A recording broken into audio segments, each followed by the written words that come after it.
Hi hello welcome to big TV. నేను మీ గౌతమి. ఈరోజు మనతో పాటు ప్రొడ్యూసర్ చిట్టిబాబు గారు ఉన్నారు. ఆయనతో మాట్లాడదాం. సార్ నమస్తే అండి. సార్ నిన్నటి నుంచి కూడా అంటే గత 2 రోజుల నుంచి కూడా ఏంటంటే బాగా వైరల్ అవుతుంది ఈ సోషల్ మీడియా అనేసరికి. మనం ఏదైనా పెట్టొచ్చు, ఏదైనా మాట్లాడొచ్చు, మనకి దీనికంటూ అదుపు లేదు, రిస్ట్రిక్షన్స్ లేవు, జనాలు కూడా అట్లనే ఎంజాయ్ చేస్తున్నారు అని చెప్పి ఒక తండ్రి కూతురు మీద ఉన్న రిలేషన్ని చాలా వల్గర్గా కమెంట్స్ చేస్తూ వాళ్ళు ఎంజాయ్ చేసిన విధానం పి హనుమంత్ అనొచ్చు, లేకపోతే హనుమంత్ అనొచ్చు. ఈ యొక్క యూట్యూబ్ ఛానల్ ఈ ఇన్ఫ్లుయెన్సర్ ఎవరైతే ఉన్నారో చేసిన వ్యాఖ్యలు వాళ్ళు చాలా దుమారాన్ని రేపుతా ఉన్నాయి. సో దీని గురించి ఏం చెప్తారు సార్? ఈ దౌర్భాగ్యం అంతకన్నా ఏం చెప్తాము. వాడు కడుపుకు అన్నం తింటున్నాడా అశుద్ధం తింటున్నాడా తెలీదు. హనుమంత్ అనేవాడు వాడు మళ్ళీ ఒక ఐఏఎస్ ఆఫీసర్ గారి కొడుకు. సిగ్గు శరం మానం అభిమానం ఉండాలి వాడికి. మా నడి రోడ్లో మామూలుగా నడి రోడ్లో నుంచో పెట్టి చెప్పు తెగేదాకా కొట్టాలి. కడుపుకు అన్నం తింటున్నారా అశుద్ధం తింటున్నారా? వాళ్ళ అశుద్ధంతో అభిషేకం చేయాలి వాళ్ళు రోడ్డు మీద. మనుషుల పశువుల వాళ్ళు ఒక తండ్రి కూతుర్ల యొక్క బంధాన్ని అంత అసహ్యంగా జుగుత్సాకరంగా నీచంగా కమెంట్లు పెడుతూ వాళ్ళు నవ్వుకుంటూ మళ్ళీ దాన్ని నవ్వుతూ చూస్తే వీడియో చూస్తే ఎంత కడుపు మండిపోద్దంటే అంటే వీళ్ళకి మనిషికి పశువుకి తేడా ఏంటి తెలుసా? మనిషికి జంతువుకి మనిషికి సిక్స్త్ సెన్స్ ఉంటుంది, ఇంగిత జ్ఞానం అంటాం. జంతువుకి ఆ ఇంగిత జ్ఞానం ఉండదు. ఇది ఏంటంటే ఇవాళ వైరల్ అయింది కనుక ప్రభుత్వం స్పందిస్తుంది. ఇంకోటి ఇది జరుగుతున్నాయి. ప్రభుత్వం వైరల్ అయితే స్పందించింది. ఇవాళ అసలు వైరల్ అవ్వకుండా ఇలాంటి జరుగుతున్నాయి ఎప్పటికప్పుడు నోట్ చేసి వాళ్ళకి ఉన్నాయి, టీమ్స్ ఉన్నాయి. ఇలాంటి సైబర్ క్రైమ్ ఏం జరుగుతున్నాయి, ఇలాంటి తప్పుడు వచ్చిన వాళ్ళని ఇమ్మీడియట్గా వాళ్ళకి యాక్షన్ తీసుకుంటూ చేస్తే ఇలాంటి జరగదు. సమాజంలో అందరూ భాగస్వాములే. ఏదో వైరల్ అయ్యి కంప్లైంట్ చేస్తే ఇవాళ తేజ కంప్లైంట్ చేస్తే కమెంట్ చేస్తే ఇప్పుడు ప్రభుత్వం వచ్చి చేస్తుంది. ఈనాళ్ళు ఏం నిద్రపోతుందా ప్రభుత్వం? ఈనాళ్ళు నిద్రపోతుందని. సోషల్ మీడియా ఒక పవర్ఫుల్ మీడియా అమ్మ. దాన్ని ఎంత బాగా వాడుకుంటే అంత బాగా వాడు. ఇలాంటి ఎదవలు దాన్ని యొక్క విలువలు తీసేస్తారు. ఇలాంటి ఎదవల వల్ల, ఇలాంటి సన్నాసి మొండమోపుల వల్ల సోషల్ మీడియాకి విలువ పోతుంది. సోషల్ మీడియాలో ఇష్టం వచ్చి చేస్తున్నారు అడ్డగాడి. వీళ్ళకి ఆ 4 రూపాయల కోసం దీని బదులు చెత్తనా కొడుకులు వెళ్ళిపోయి రెడ్ లైట్ ఏరియాలో బ్రోకర్లుగా పనిచేయచ్చుగా. రెడ్ లైట్ ఏరియాలో బ్రోకర్లుగా పనిచేస్తే వీటి దగ్గర కమిషన్లు తీసుకుని బతకచ్చు. ఈ చిల్లర ఈ వ్యూస్ ద్వారా డబ్బులు వస్తాయి అనే ఈ చిల్లర డబ్బుకు ఆశించే ఈ దరిద్రులు రెడ్ లైట్ ఏరియాకి వెళ్ళి ఆ బతకచ్చు. అంతకన్నా హీనమైన బతుకు వీళ్ళు చేస్తుంది. వాడన్నా రెడ్ లైట్ ఏరియాలో ఉన్నవాడన్నా కాస్త నిజాయితీ ఉంది, వీళ్ళకి ఆ నిజాయితీ కూడా లేదు.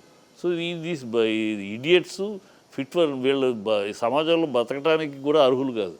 వీళ్ళని నా ఉద్దేశంలో కేవలం ఏదో కేసు పెట్టడం కాకుండా నడి రోడ్లో నిలబెట్టి అరికాలు చెప్పి తెగేదాకా వీళ్ళని కొట్టి అశుద్ధంతో అభిషేకం చేసి ఉమ్ముల వర్షం కురిపించి అలాంటి అవమానం చేస్తే తప్పితే ఇలాంటి సన్నాసులు మళ్ళీ పుట్టకుండా ఉంటారు.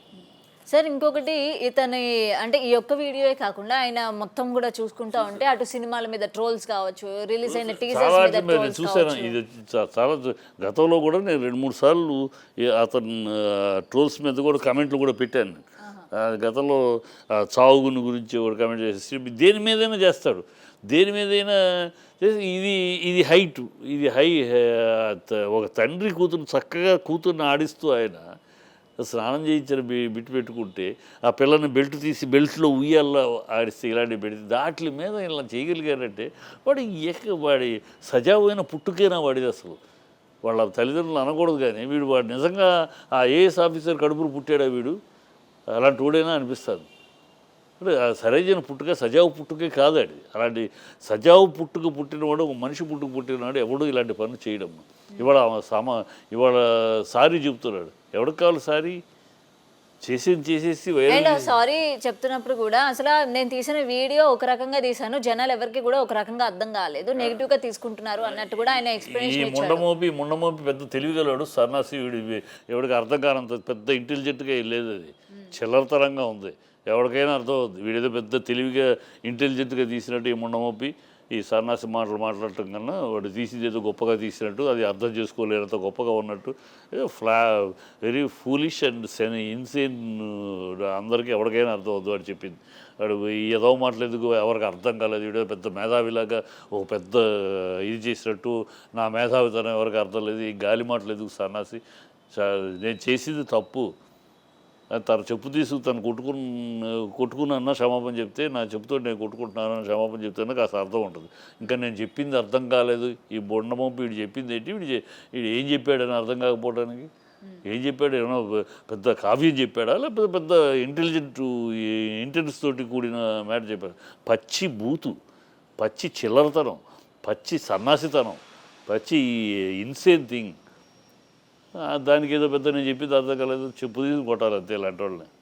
అండ్ సార్ ఇలాగే ఇప్పుడు సోషల్ మీడియాలోని చేస్తూ డార్క్ కామెడీ అని చెప్పి అదొక పేరు పెట్టేసి ఇట్లాంటివన్నీ కూడా చేస్తూ ఉంటారు కదా, అసలు ఈ డార్క్ కామెడీ అన్న దాన్ని సమర్థిస్తారా? అసలు ఏంటి సార్ ఈ డార్క్ కామెడీని వ్యతిరేకించాల్సిన అవసరం లేదమ్మా. దాని సజావుగా డార్క్ కామెడీ ఒక్కొక్క విషయం మీద ఒక satire, it is like a satire అంతే. ఒక డార్క్ కామెడీ అనేది మంచి విషయం మీద దాని మీద సెటైర్గా వేయటం, అది డార్క్ కామెడీ ఉంటాయి చాలా.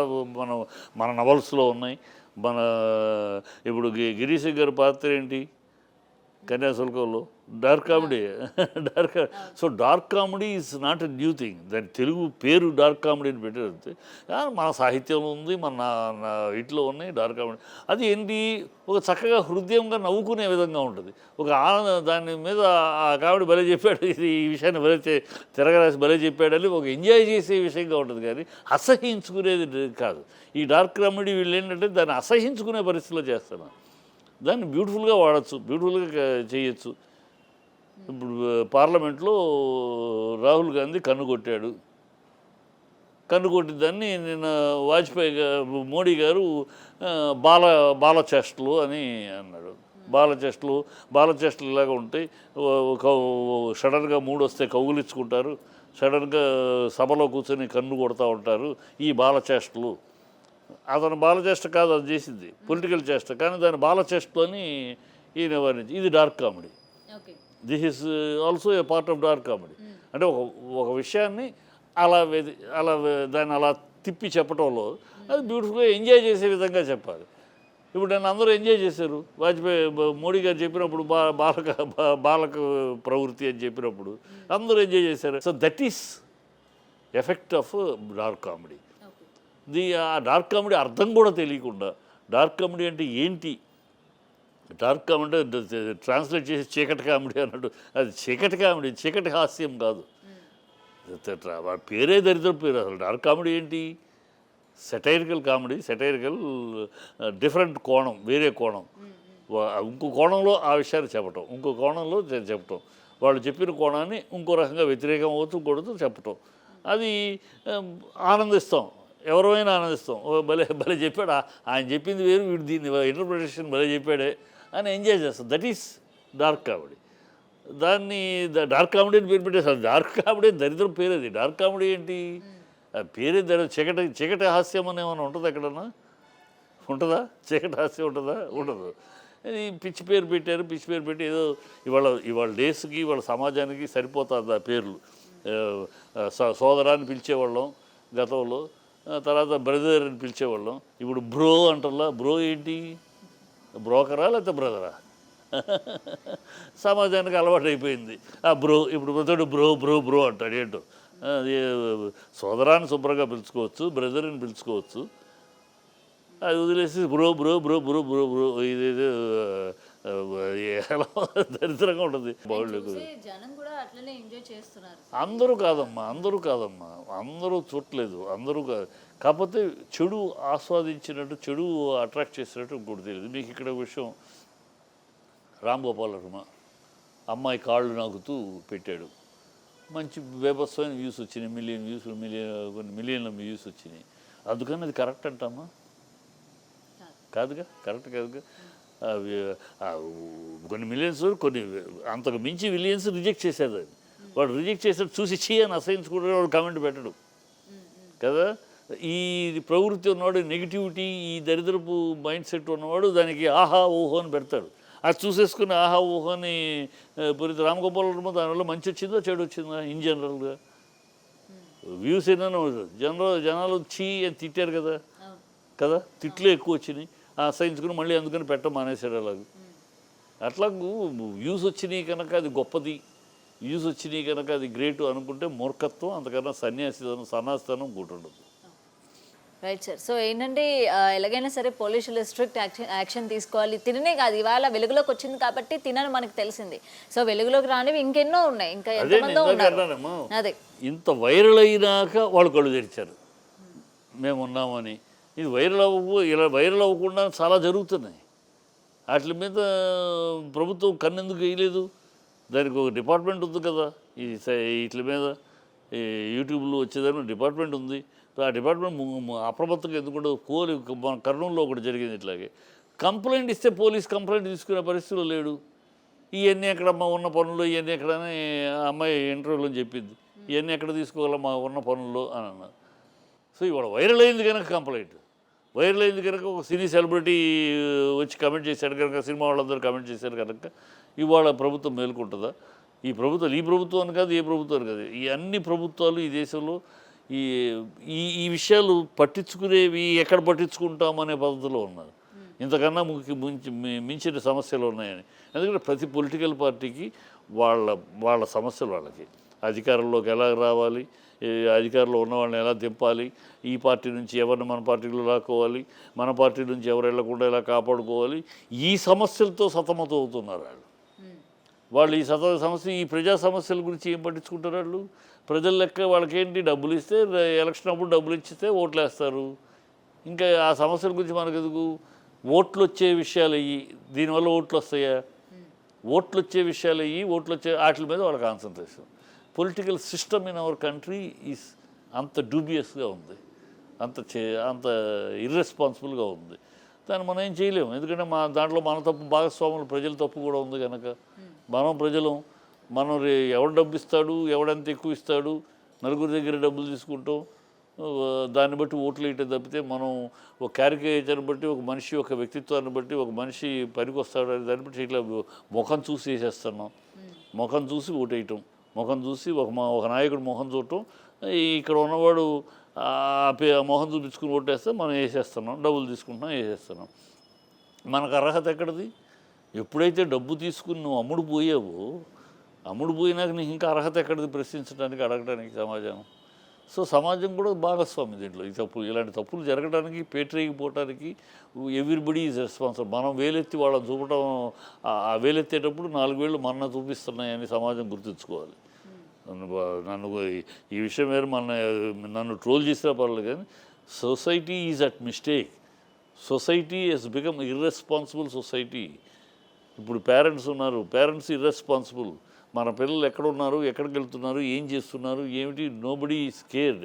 ఎంత సంపాదిస్తున్నాడు, నేను ఎంత సంపాదిస్తాను, నా పిల్ల ఎంత సంపాదిస్తుంది, నా పిల్లలు ఎంత సంపాదిస్తారు, అంతే తప్పితే ఆ సంపాదన మీద వ్యామోహం, ఆ సంపాదన మీద కాన్సన్ట్రేషన్ తప్పితే ఈ మిగతా విషయాల మీద, ఇలాంటి కల్చర్ విషయాలు కానీ, సామాజిక రిలవెన్స్ తోటి కానీ థింకింగే లేదు. గుడిలో బడిలో మొదలవలసిన మోరల్ సైన్స్, తల్లి ఒడిలో బడిలో మొదలవలసిన మోరల్ సైన్స్ తల్లి ఒడిలోనూ లేదు, ఇవాళ బడిలోనూ లేదు. మోరల్ సైన్స్ అనేది లేదు. మోరల్ సైన్స్ ఎవడన్నా చెప్పేవాడు పాత చింతకాయ పచ్చడి, ఏ పని పాట లేని వాడులాగా అయిపోయింది వాళ్ళ సొసైటీ. టైం వేస్ట్ లాగా ఏది చెప్తున్నారు అన్నట్టు ఉంది. సో కనుక మనలో మార్పు రావాలి. మన సొసైటీ ఎక్కడ కూడా ప్రపంచవ్యాప్తంగా ఎక్కడ ఏ మార్పు వచ్చినా సొసైటీలో మార్పు వచ్చినప్పుడే అందరూ మారుతారు. సొసైటీలో మనకు కనువిప్పు కలిగి మనం ఏమి చేస్తున్నాం, మన సమాజం అంటే ఎవరో కాదు, నువ్వు నేను, మనమే సమాజం. మనం కళ్ళు తెరిచి మనం చేస్తుంది తప్ప ఉప్ప అలా చెప్పగలిగినప్పుడు, అలా కనువిప్పు కలిగించగలిగినప్పుడు ఇవన్నీ ఉండవు. అవి లేనంతకాలం ఆ అడపా ఇలాంటివి వస్తూ ఉంటాయి. ఇలాంటి దౌర్భాగ్యులు హనుమంతు లాంటి వాళ్ళు పుట్టుకొస్తూనే ఉంటారు. గతంలో కొంతమంది పుట్టుకొచ్చారు, వాళ్ళు పోయారు. ఇప్పుడు ఇలా పుట్టుకొస్తారు, వీళ్ళు పోతారు, మళ్ళీ ఇంకోడో కూడా వస్తాడు 6 నెలల తర్వాత, ఇంకోడెవడో. అంటే ఆ సినిక్ టెంపర్మెంట్, ఆ మానసిక కుష్ఠరోగం అంటారు. ఆ మానసిక కుష్ఠరోగం, మెంటల్ లెపర్స్. ఆ మెంటల్ లెపర్స్ అనేవాళ్ళు పుట్టుకొస్తూనే ఉంటారు. ఈ మెంటల్ లెపర్స్కి వచ్చే ఆలోచనలు. కుష్ఠరోగానికి మందు ఉంది, నార్మల్ మందు వేయచ్చు. మెంటల్ లెపర్సీకి ఇంటర్నేషనల్గా మందు లేదు. ఈ మెంటల్ లెపర్స్ ఎప్పుడైతే పెరుగుతున్నారో సమాజంలో, పెరుగుతున్న కొద్దీ ఇలాంటివి వస్తాయి. దీస్ హనుమంతు లాంటి bastards are mental lepers. For more videos like this, subscribe Big TV channel.